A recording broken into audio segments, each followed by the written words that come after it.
the archives, it's clear the crisis of reality worked its way into the human psyche over time. Descartes worried about evil demons long before the computer, the digital age, the internet age, countless virtual worlds spinning up online. These modern things would propel much older concerns, communities, social networks, and video games, profit art culture and counterculture. The virtual and real blurred into comes with unstoppable inertia. Many things changed, many things began in this era, but of relevance here is that simulation.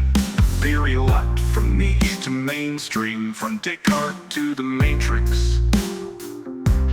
Humans carried these fears and these stories into the AI age. That's when simulation theory took flight. In the discourse, you can see it grow from a fledgling idea found in esoteric sci-fi and stoner message boards to a wider moral panic, and then finally into a kind of global info hazard.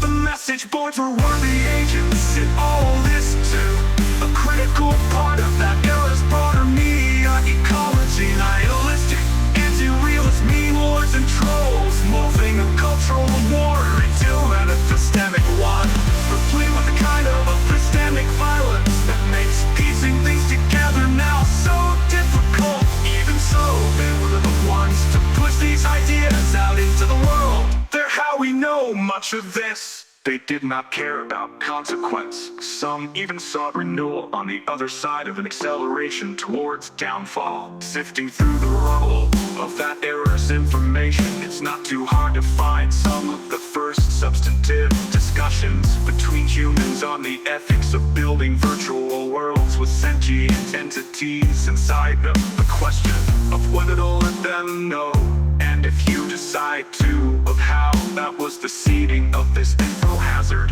the moment where engineering challenges could mutate into existential ones.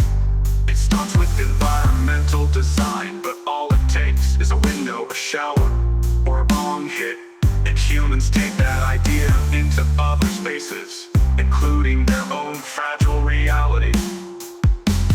How does one craft a message that can survive over cosmological errors, transcend languages and cultures, and still be unambiguously clear? You are in a simulation, we made this for you. It seems inevitable enough that many would conclude writing this message into the cosmic fabric itself was a good long-term bet. It's bedrock deep like the coquito. If there's no thinking, there's no existence.